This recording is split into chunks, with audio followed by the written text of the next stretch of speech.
What's happening, guys? Han Yolo got another sneaker video today, and it is the Flyknit V3 Vapormaxes. It's a long name. I was thinking about what order to put them in. I guess I could have said Flyknit Vapormax V3. Anyways, maybe I did say that actually. But anyways, I got them in this. I call them triple black, but it's actually black anthracite, I believe. Let's check the box here. The box says black anthracite and white. I guess white because it's white Vapormax on the back there. So I still call them triple blacks just because the anthracite is like such a dark gray. It's like damn near black. At least on these shoes, actually, anthracite is actually gray, but on these shoes it just looks like an off black shade, I guess. Anyways, man, size 9.5, and they retail for $190. See there on the box. And these are not my first pair of Vapormax that I've done on this channel. It's just the first V3 version. So the differences that I noticed was the weave pattern or the Flyknit pattern. They're definitely a different design here, a different weave pattern, which makes it, makes it look a little different. And the midsole, like the midsole, I didn't really know what to call it because it's like, it is the midsole, but it's also a part of that air construction just because like it's all air, but yeah, so the midsole, I guess, is this sparkly, not clear, not translucent, typical Vapormax airbag that you get from the V1s and the V2s. It's actually colored with this sparkly, for this shoe in particular, it's like anthracite. So it's kind of hard to see on camera, but it's not quite black. It is definitely like a dark gray, damn near black. And the sole, same thing as all the other Vapormaxes. You still got, I'm not going to touch it too much because I did put these through the works, man. But you do definitely got the rubber section still for grip. See there on the heel, that big old chunk of rubber. And the swoosh. The swooshes, I guess, they are definitely more where a typical Nike is, like a swoosh on a pair of Nikes, so more in the middle of the foot, not so far back here on the heel where the V2s were like that, and I believe the V1s as well. The little design of hyperfuse or whatever this may be is different on the V3s than it is on the V2s.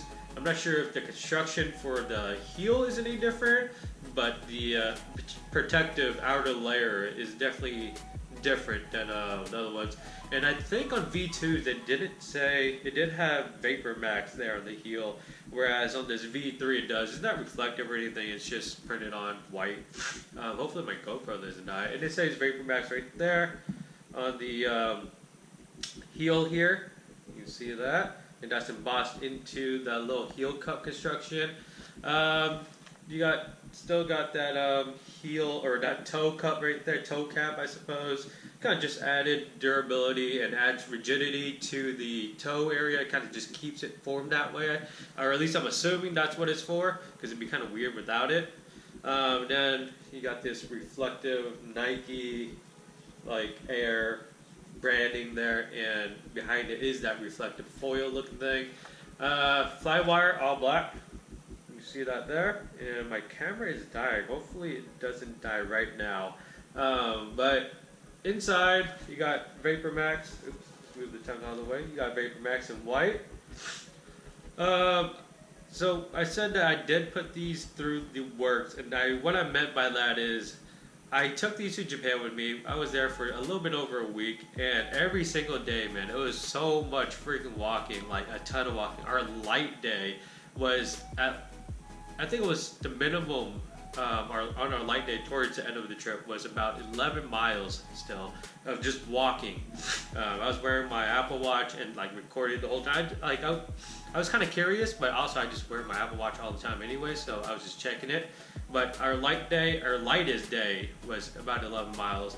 And I think our first day there, we walked about 29,000 steps, and that's like the most steps I've ever done in my life. I've done 20 easily, like I used to do 20 pretty often, but 28, 29, that's a lot of freaking steps, man.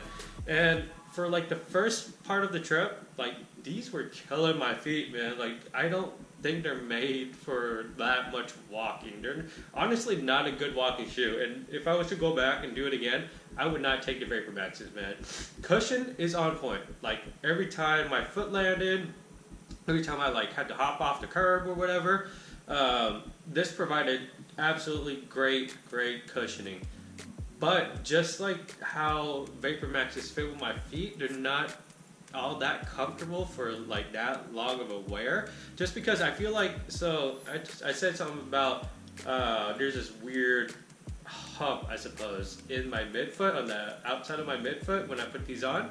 And I thought they were going to go with the V3s. Didn't happen. I took them anyways. And it was still there, but it started getting slightly less noticeable as I wore them. I'm not sure it's because my feet kind of just got used to it or whatever. But like it was super uncomfortable. And I shit you not, I can feel each individual like air unit section in the shoe as I wear it. And that makes for like a not comfortable all day shoe. Like literally, this is one of 2 pairs of shoes I brought, and I wore these like 98% of, I'm gonna say 99. There's really only one time I wore my other shoes. But yeah, dude, I don't know how people work out in these. For short term running errands and stuff like that, I absolutely see it happening. Like it's okay for that. But like for training and running and all that, I just don't see it, man. At least not for me. It's not for me. But everything else, the upper, everything, the ankle collar, everything is solid. The tongue's good.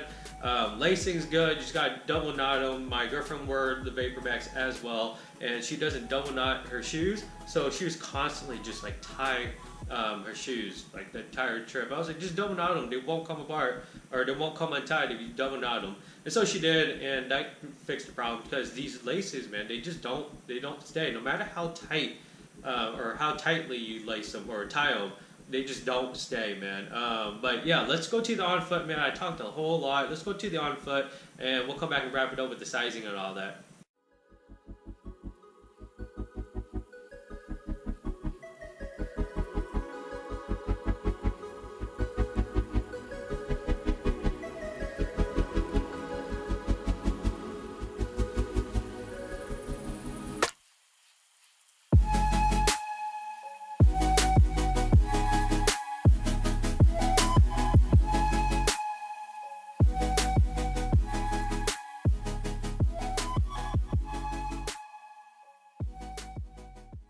So that was the on foot. It looks great on feet, man. It really does. Like I remember when they first came out, people were saying, "Oh, they feel weird when I walk. You got to get used to it." No, I didn't feel any of that. You walk in it. I mean, it might be a little different, but really, it feels like a pair of shoes. You don't have to get used to it. It does elevate you off the ground a little bit, like about an inch, just like on the heel area. And you can kind of see that. You can totally see that actually. You can't kind of see. You absolutely do see it. It does lift you off the ground about an inch, but that's normal. Like if you wear Air Forces, it's like an inch and a quarter or whatever. But that's not like straight air. That's like rubber with air in the heel. This is like all air. You're literally walking on air, man. But like the shoe, it's flexible. It's just a normal pair of shoes. You don't need to get used to walking in them or nothing like that. But you just got to remember that you are about an inch off the ground and the sides are rounded. So I can see how you can roll an ankle or whatever if you step wrong or whatever it might be. But yeah, comfortability for me, man, it's not all there. Like I would wear them for like an hour, maybe 2, run errands, but I wouldn't wear them all day. Like wearing them all day is just not ideal for me. They're just not that comfortable, in my opinion, for that.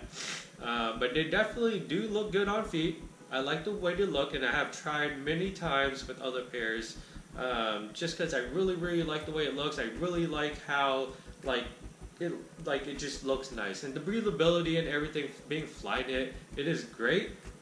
But comfortability is not there for me, and I just can't justify spending that much money on a pair of shoes that kind of works for me, but not really, you know what I mean? But yeah, sizing, man, as you saw earlier, 9.5, I got 9.5. If you've been watching my channel, you know I am a true 9.5, so I would say that this is true to size. If you wear 9.5, you get 9.5. If you wear 10, get a 10.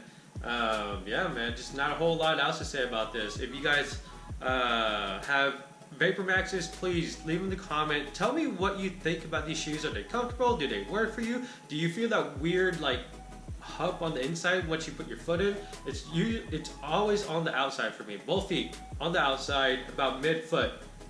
It might be me. I don't know. My girlfriend doesn't have that issue. A couple other people I've talked to haven't had that issue. So maybe it's just how my foot is, and the construction of these shoes just don't work for me, man. Anyways, you guys like the video, give it a thumbs up. Comments below. Hit that bell for notifications, man. Subscribe for more videos. And as always, dream big dreams and believe all things are possible. Thanks for watching.